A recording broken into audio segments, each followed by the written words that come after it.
perempuan kudu nyusuan gitu ya. Cuma karena tadi terbantah oleh apa namanya, harus nurut kepada perintah suami gitu ya. Gitu. Memang asalnya itu ya kerjaan suami ya, kerjaan suami.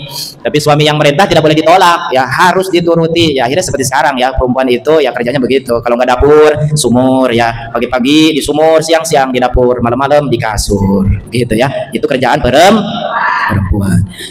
Nah, harus membuang sifat ujub, sifat angkuh wal gurur. Sama ini semodel ya.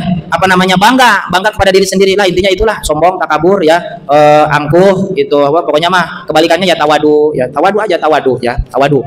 Gitu. Abi mah teu bisa, ada teu bisa. Pokoknya mah teu bisa we gitu ya. Jangan gak bisa juga maju maju jangan ya. Pokoknya mah ada karakter santri mah begitu ya. Di jurung-jurung juga entong ulah abdi entong ulah gitu ya. Itu santri begitu biasanya tawadu ya. Nah, kemudian setelah membuang sifat-sifat yang buruk yang ada dalam hati, harus juga memperbaiki diri, menghias diri dengan akhlak yang diridhoi oleh Allah Subhanahu wa ta'ala. Apa akhlak yang diridhoi? Kalau secara garis besar, itu akhlak yang Rasulullah contohkan. Kata Rasul, innama bu'istu liutammima makarimal akhlak. Aku ini diutus untuk ya memperbaiki akhlak yang mulia ya, untuk mengutamakan, untuk membenahi akhlak yang mulia. Itu Rasul ya, karena bejat ya, zaman dulu itu bejat, sehingga Rasul diutus. Salah satunya apa?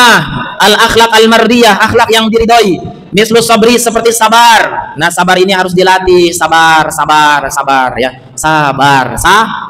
Kata Allah, wasta'inu bis sabri was shalah.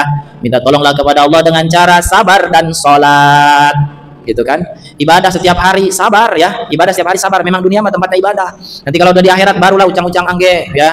Itu di akhirat, karena di akhirat udah nggak ada ibadah ya, otomatis ibadahnya setiap napas yang keluar, dihirup ya, keluarnya subhanallah, dihirup subhanallah, dihirup subhanallah. Itu kalau di surga udah seperti itu ya.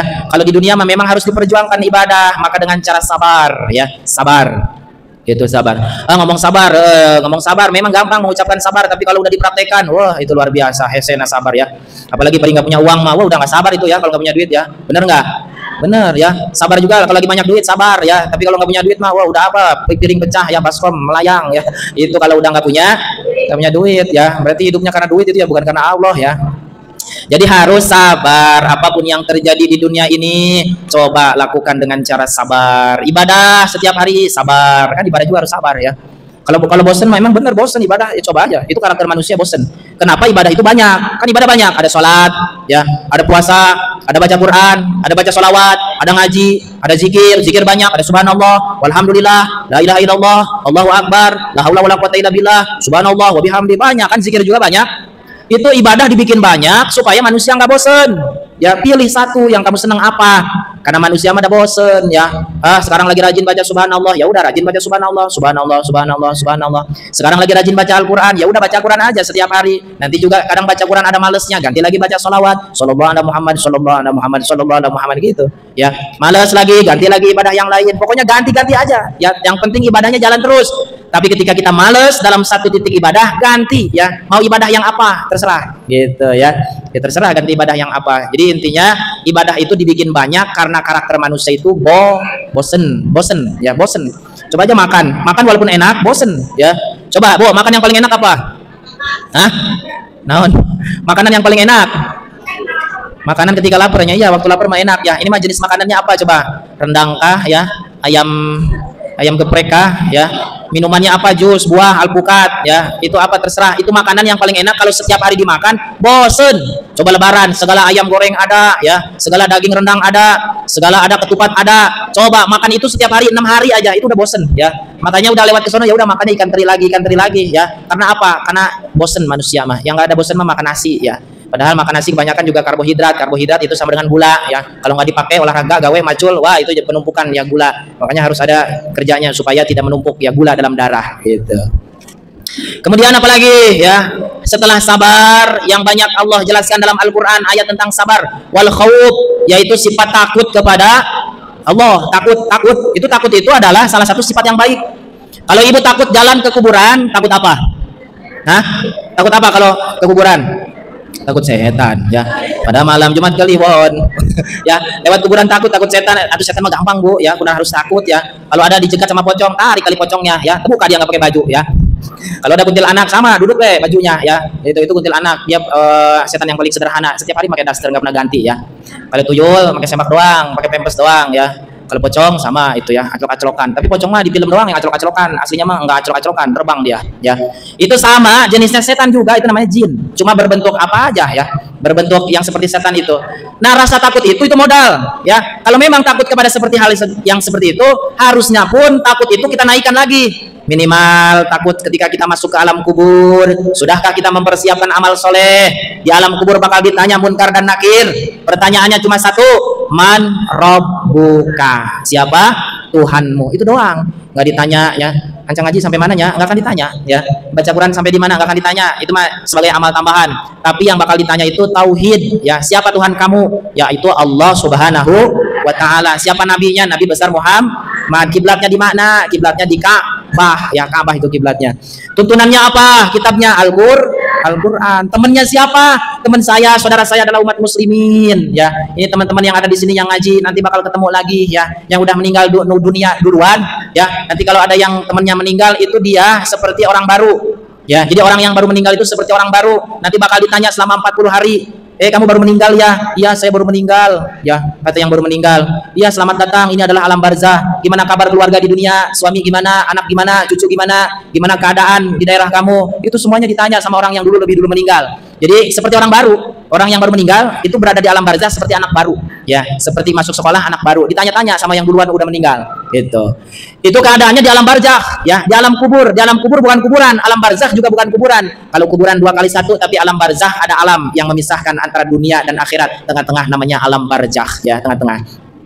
Nah, itu adalah rasa takut kita kepada minimal takut kalau mati nanti belum punya amal, itu takut ya. Atau takut sama neraka, luar biasa. Makanya baca ayat-ayat tentang api neraka. Makanya baca hadis-hadis tentang api neraka. Kan sudah dijelaskan ya. Kalau orang yang mati bunuh diri kan udah dijelasin ya. Kalau bunuh dirinya pakai tambang berarti nanti di akhirat dia bakal sama digantung juga. Kalau yang matinya menyobek atau namanya apa? Memotong tangannya berarti di neraka akan Allah kasih pisau suruh motong-motong tangannya. Kalau minum racun berarti nanti suruh minum racun. Kesakitan tapi tidak akan mati ketika sudah di neraka. Seperti semula lagi dan seperti itulah sampai tidak ada batasnya. Nah, itu adalah api neraka. Ketika Rasulullah SAW Isra Mi'raj pernah dijelaskan orang yang meninggalkan sholat, ternyata kepalanya itu digeprek pakai batu yang besar, hancur kepalanya. Ketika hancur jadi lagi. Ketika kepalanya sudah jadi, digeprek lagi pakai batu yang besar, batu yang pelanti bikin pondasi ya. Itu jadi lagi kepalanya. Ketika Rasul tanya, wahai Jibril, siapa itu orang yang kepalanya dihancurkan dengan batu? Maka Jibril menjawab, itu adalah umatmu yang lalai dan meninggalkan sholat. Jadi orang yang ninggalin sholat luar biasa siksanya, kepalanya digeprek ya sampai hancur. Naudzubillahi min dzalik. Ada perempuan ya yang suka jajan di luar sama ya, atau laki-laki yang suka jajan di luar juga sama ya, itu bagaikan makan daging busuk.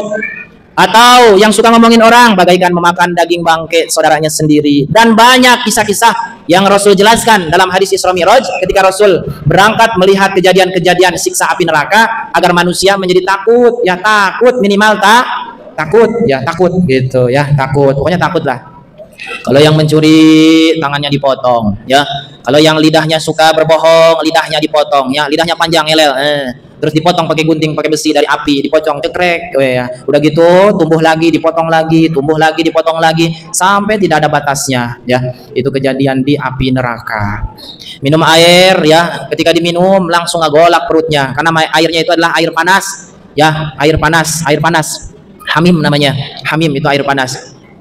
Maka di neraka itu dikatakan, inna yawmal fasli kana miqata yawma yunfakhu fis suri fatatuna afwaja wa futihatis samaa'u fakanat abwaba wa suyiratil jibalu fakanat saraba inna jahannama kanat mirsada lit-taghina ma'aba labithina fiha ahqaba la yaduquna fiha bardan wala syaraba illa hamiman wa ghassaqa jazaa'an wifaqa. Ya, jadi orang yang sudah di api neraka itu tidak akan merasakan bardaw wala syaraba, enggak akan merasakan dingin dan enggak akan merasakan minum. ya, kecuali illa hamimau wa ghassaqo, kecuali dikasih air panas, ya, teriak-teriak pengen minum sampai saking hausnya, dikasih sama malaikat nih air, tapi ternyata air yang ngegolak, ya, yang diambil langsung dari neraka, langsung diminum saking hausnya, tapi ini langsung bolong, mulutnya bolong, lehernya bolong, dadanya bolong, perutnya bolong, langsung meleleh sampai kaki. Itu adalah siksa api neraka. Illa hamimau wa ghassaqo jazaa'u wifaqa, gitu ya. Wah, serem pokoknya api neraka. Udah lah ya, pokoknya api neraka serem ya. Nah, minimal takut kepada siksa api neraka. Paling tinggi takut kepada zat Allah, ya. Takut kepada zat Allah itu kan karena Allah maha segala kuasa. Jadi karena kita takut kepada Allah itu lebih tinggi lagi tingkatannya, ya. Kalau tadi takut sama neraka berarti takut sama siksaannya, takut sama alam kubur itu paling dekat, ya, paling dekat. Takut sama mati juga itu lumayan, masih mending. Aduh, saya takut matinya. Misalkan mimpi, ya, mimpi mati, ya. Ada yang pernah mimpi mati?